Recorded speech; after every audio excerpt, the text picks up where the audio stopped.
Some of the deepest psychological wounds never arrive as violence.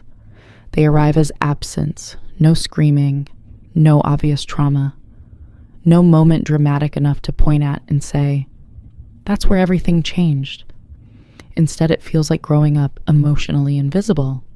And that is what makes childhood emotional neglect so difficult to recognize. Because when something painful happens to you, your mind can usually identify the danger. But when something important never happens at all, the damage becomes much harder to see. A child who grows up without emotional validation does not usually think, my emotional needs are being neglected. They simply adapt, quietly. And over time, those adaptations begin to feel like personality traits. You call yourself independent. You tell people you're just bad at expressing emotions. You apologize constantly because you think you're being polite. You struggle to ask for help because that's just who you are. But what if those habits were never your personality to begin with? What if they were survival patterns your nervous system built long before you were old enough to understand what was happening to you? And that realization changes everything, because childhood emotional neglect is not always about cruelty. Sometimes it comes from emotionally unavailable parents. Sometimes from households where emotions were ignored instead of attacked. Sometimes from parents who provided food, shelter, education, but never emotional safety. So the child learns something devastatingly simple. My emotions do not matter here. And psychologically, once that belief forms early enough, it begins shaping almost every relationship that follows. One of the first signs is hyperindependence. On the surface, it looks admirable. You handle everything yourself. You never want to bother anyone. You solve problems alone. You disappear during emotional pain instead of reaching out. People often praise this behavior. They call you mature, strong, reliable. But psychologically, hyperindependence is often a nervous system adaptation to emotional neglect. Because children are not naturally designed to emotionally isolate themselves. A child reaches for comfort automatically. But when comfort repeatedly fails to arrive, the brain starts making adjustments. Slowly, the child learns. Asking for help leads nowhere. Needing people creates disappointment. Depending on others is emotionally unsafe. And eventually, the nervous system stops asking altogether. That is the terrifying part. Many adults who experience childhood emotional neglect do not realize they are lonely, because emotional isolation became normal so early in life, and the habit survives into adulthood disguised as strength. You tell yourself, I can handle it, even when you are emotionally exhausted. You convince yourself, I don't need anyone, even while secretly wishing someone would notice that you are struggling. And this creates one of the deepest psychological conflicts in emotionally neglected adults, the desire for closeness, mixed with the fear of needing anyone at all. But hyperindependence is only the beginning, because emotional neglect does not just affect how you relate to people. It affects how you relate to yourself, and that damage becomes even harder to recognize, especially when the habits look completely normal from the outside. One of the strangest effects of childhood emotional neglect is that it teaches you to disconnect from your own inner world. Not intentionally, but gradually. A child learns emotions by having them reflected back. When a healthy parent says, "You're overwhelmed right now," or "I understand why that hurt you," the child slowly learns how to identify what they feel. But when those emotional responses never arrive, something begins to disappear. The child stops checking inward, because emotionally, there is no point. And years later, this often becomes adulthood emotional numbness. Someone asks, "How are you feeling?" And your mind goes blank. Not because you are hiding emotions, but because you genuinely do not know how to access them. And psychologically, this creates a terrifying experience.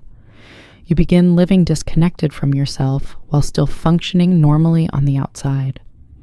You go to work, reply to messages, smile in conversations, handle responsibilities.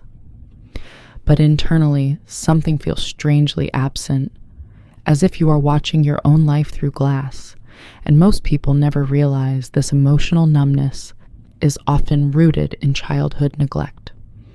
Because it doesn't look dramatic. It just looks like personality, and that is what makes it so invisible. Another habit that quietly develops is chronic apologizing. You apologize for asking questions. You apologize when someone bumps into you. You apologize for taking too long to respond. Sometimes you even apologize for existing emotionally around other people. And eventually, the apology becomes automatic. But psychologically, this habit usually begins much earlier than people realize. A child growing up in emotional neglect often feels like their needs are inconvenient. Maybe their emotions were dismissed, ignored, or treated like interruptions. So the child unconsciously learns the safest way to exist is to take up less space. And years later, the adult version of that child becomes overly careful with everyone around them, over-explaining, over-apologizing, overthinking every interaction afterward. Not because they are weak, but because their nervous system learned that emotional safety depends on staying small. And this creates another painful pattern. People-pleasing, not the healthy kind, the survival-based kind, where you constantly monitor other people's moods before your own. You become highly sensitive to emotional shifts, changes in tone, facial expressions, silence. And psychologically, this happens because emotionally neglected children often become hyper-aware of emotional environments. When love feels inconsistent, the nervous system starts scanning constantly for danger. So adulthood becomes exhausting. You overanalyze texts, you replay conversations, you worry about disappointing people, you feel guilty resting, you struggle saying no even when you are overwhelmed. And the terrifying part is, most people experiencing this still believe, this is just my personality. They do not realize these habits were built during survival, which creates one of the saddest psychological consequences of childhood neglect. You start confusing your wounds for your identity. And once that happens, healing becomes difficult, because you no longer know where the survival pattern ends and where you begin. And this is where childhood emotional neglect becomes especially heartbreaking, because many people spend their entire lives trying to fix themselves without realizing they were adapting to emotional absence the entire time. They call themselves too sensitive, emotionally distant, bad at relationships, difficult to understand. But often these are not character flaws. They are survival patterns that once protected a younger version of you. And psychologically, that changes the entire conversation, because healing does not begin when you hate those habits. It begins when you finally understand why they appeared in the first place. The hyperindependence, the emotional numbness, the people-pleasing, the apologizing, the fear of needing anyone. None of those behaviors developed randomly. Your nervous system built them for protection, and that realization can feel almost overwhelming at first. Because for many emotionally neglected adults, this is the first time their behavior has ever made emotional sense. Suddenly, the constant exhaustion has context. The loneliness has context. The emotional confusion has context. And for the first time, self-blame begins turning into self-understanding. But the difficult part is this. Survival patterns rarely disappear immediately after you recognize them. Even when you understand them logically, your nervous system may still react automatically. You may still struggle asking for help, still apologize too much, still feel uncomfortable receiving love, still believe you must earn your worth by being useful to everyone else. And that is because emotional neglect does not only shape thoughts, it shapes the nervous system itself. A child who grows up emotionally unseen often becomes an adult who unconsciously believes, "My needs are dangerous.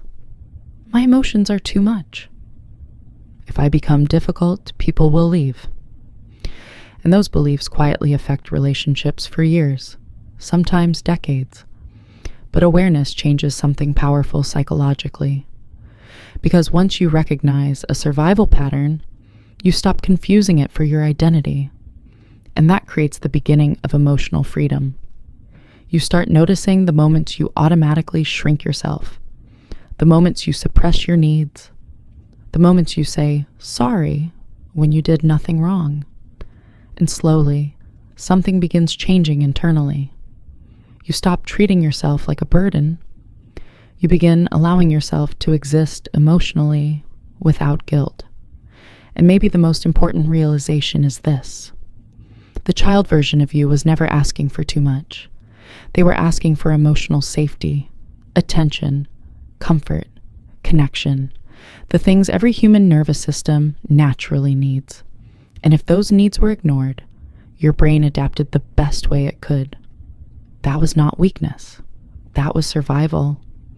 So if these habits feel painfully familiar, the goal is not to hate yourself for developing them. The goal is to finally recognize the younger version of yourself who learned them in silence. Because healing from childhood emotional neglect is not about becoming someone new. It is about finally giving yourself the emotional understanding you should have received from the beginning. And sometimes, the most life-changing psychological realization is understanding that you were never broken. You were adapting to emotional loneliness long before you had the words to explain it.